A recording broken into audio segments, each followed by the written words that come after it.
Wow, Vanessa, your dress is absolutely stunning, Rebecca exclaimed, her voice dripping with a hint of reproach. Was it really necessary to spend so much on something so unnecessary? Rebecca, today is my wedding day, I replied, my voice steady, trying to mask the disappointment. I wanted to feel truly extraordinary. I wish you could just be supportive. I am here to offer my full support, Rebecca countered sharply, her eyes narrowing. I just hope you're not jeopardizing my son's financial stability with your extravagances. That's unfair, Rebecca, I said, feeling the heat of injustice. Billy and I are partners in everything, including finances. I have my own income, my own savings. Let's celebrate love today, not criticize each other's choices. Celebrating love, or celebrating your ability to spend lavishly? Rebecca retorted. It's clear to me you're exploiting my son's kindness.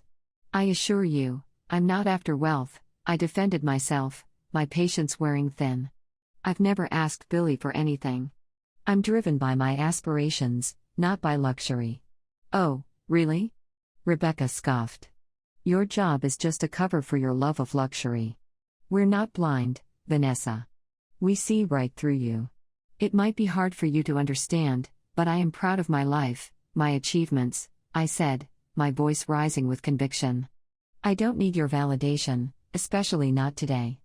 It's my wedding day, Rebecca. A day for respect, a day to remember. It won't last, Rebecca hissed. Billy will see his mistake, and you'll be left with nothing. I don't need your approval, Rebecca, I said firmly, bolstering my resolve. Billy and I are strong together, and your negativity won't touch me. Now, please excuse me, I have a wedding to enjoy. My name is Vanessa, a 28-year-old woman with a zest for life. For 3 incredible years, I've been with Billy, my rock, my partner in every adventure. Our shared love for travel and new experiences has only deepened our connection. It was on one of our exhilarating journeys, amidst the vibrant chaos of a foreign city, that I realized Billy was my forever. We had talked about it, dreamed about it, and it all felt like a wonderful, unfolding opportunity. Billy, born into affluence and holding a lucrative career, never hesitated to indulge us with grand gestures. At first, he insisted on paying for our lavish outings and opulent getaways. While I appreciated his generosity, the financial imbalance in our partnership left me uneasy. I was determined to contribute. After securing a job post-graduation, I broached the subject with Billy. I expressed my desire to share our financial burdens and suggested we move in together. It was a logical step for us as a committed couple and a chance to fully blend our lives. Billy, ever supportive, agreed without hesitation. We found an apartment that was the embodiment of our dreams and took the leap into cohabitation. Moving in was both exhilarating and nerve-wracking, symbolizing a significant milestone. Our home became a sanctuary of shared mornings, intimate dinners, and the warmth of togetherness at day's end. Our lives intertwined seamlessly, and sharing expenses felt like the natural progression of our bond. It wasn't just about easing the financial load for Billy, it gave me a cherished sense of autonomy.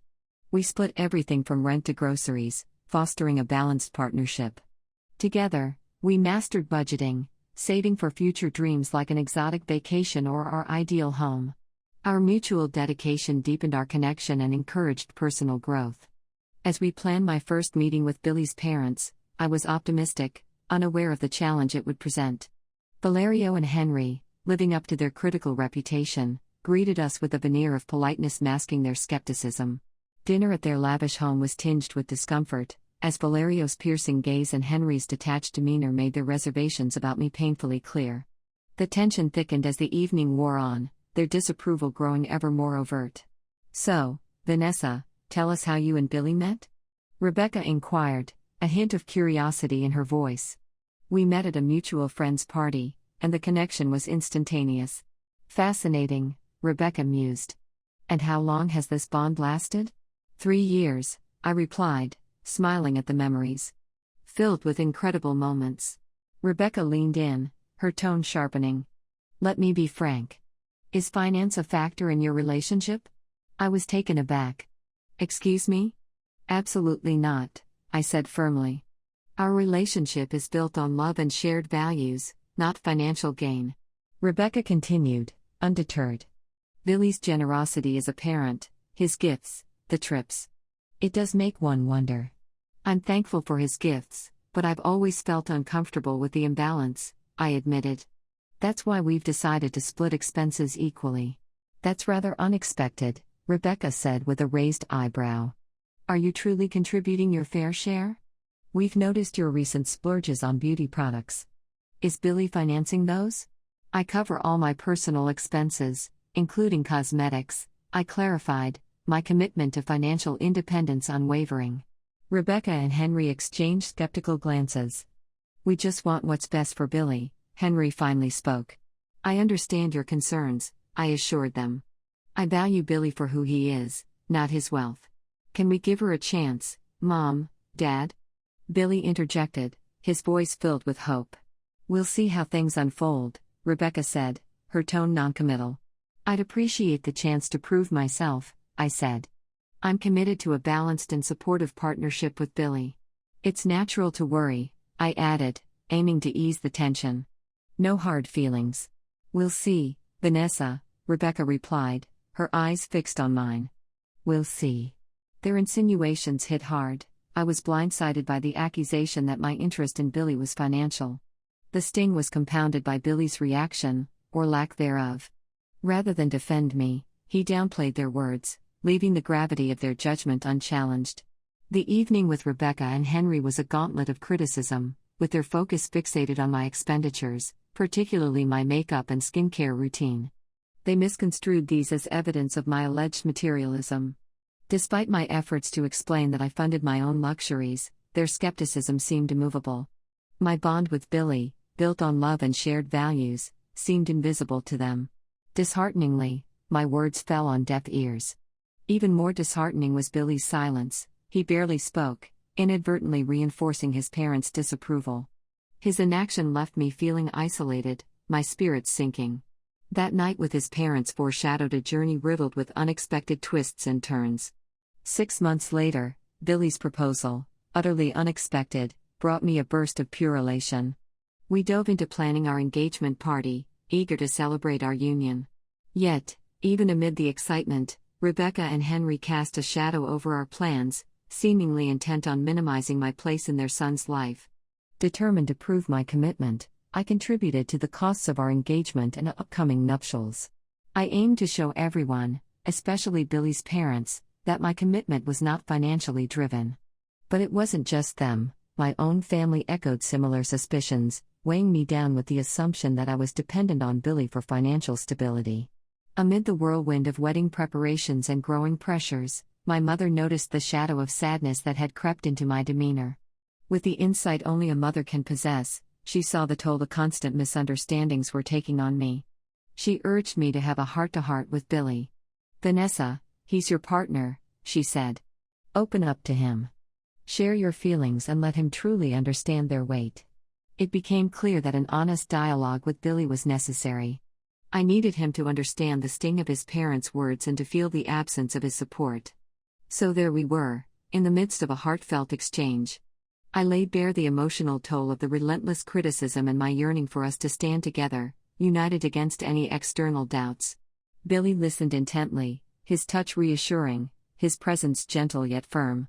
But then, he dismissed his parents' barbs as mere jests, overlooking the scars they left on me.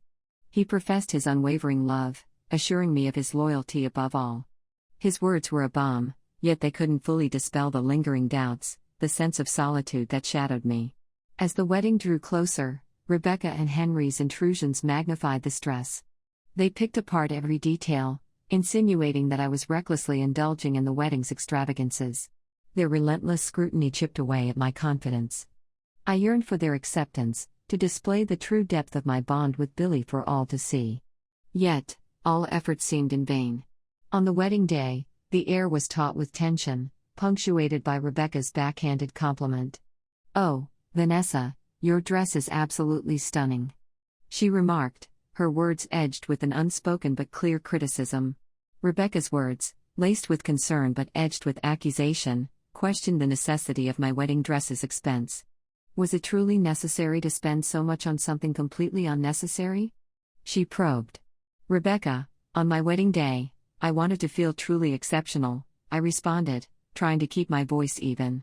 I wish you could be more supportive. I am here to support you, she retorted, but I hope you're not risking my son's financial stability with extravagant spending. That's unfair, I countered, feeling a mix of frustration and sadness. Billy and I share our financial responsibilities, including for the wedding. I have my own income and savings. We should be celebrating love today, not criticizing each other. Rebecca was unrelenting.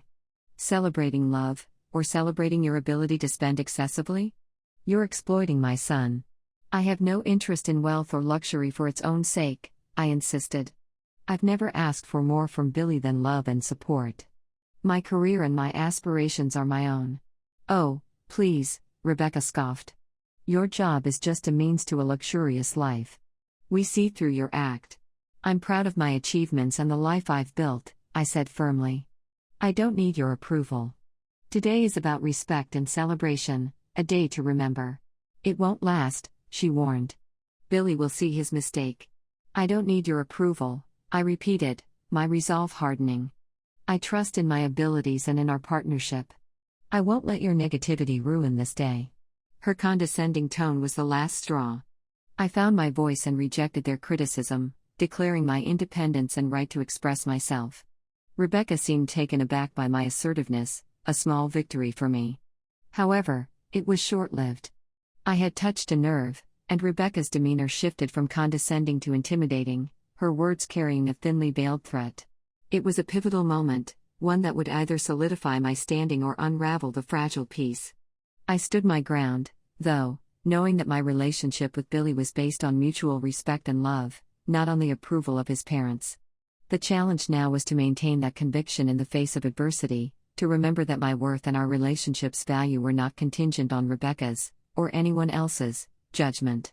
Valeria's actions at the wedding venue were not just a breach of etiquette but a profound violation of trust.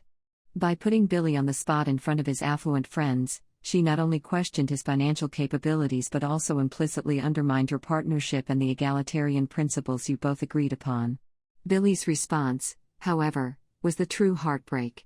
By falsely claiming that he had paid for everything, he invalidated your contributions and your integrity. This public betrayal, especially in the context of a wedding, a celebration of unity and honesty, was deeply wounding. As laughter echoed through the room, the humiliation was unbearable. It's understandable why you felt the need to escape the situation. The comfort of your mother's embrace must have been a powerful reminder that you were not alone, despite the public abandonment. Taking to Facebook to post the bills and bank statements was an act of desperation and self-defense. You sought to reclaim your truth and integrity in the face of public ridicule. The viral spread of your post and the video of Rebecca's mockery only intensified the situation, rallying the online community to your side. Rebecca's subsequent plea for you to take down the video was likely motivated by the backlash and the exposure of her behavior. This moment presented a crossroads, whether to comply with her request and seek reconciliation, or stand firm on your principles and the truth you had shared.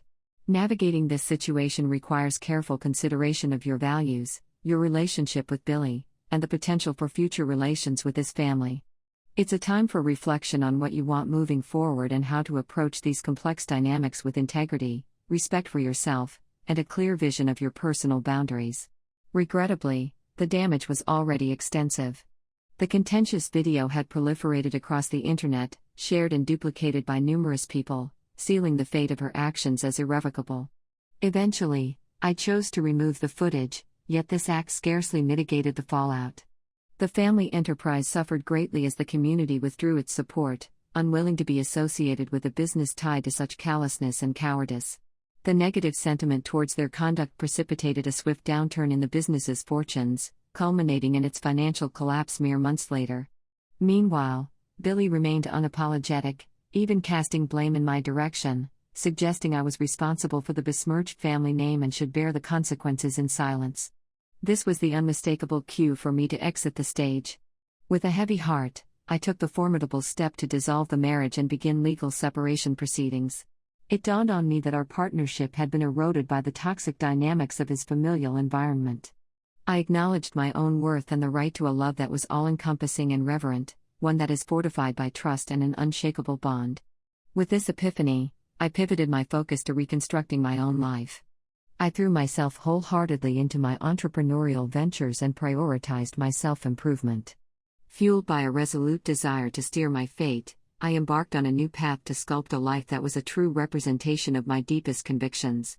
Through the trials and tribulations, I tapped into a profound reservoir of fortitude and steadfast determination that carried me onward. I recognized that I had stepped out of a detrimental scenario and was now moving towards a horizon of peace, self-growth, and the genuine love that I rightfully merited.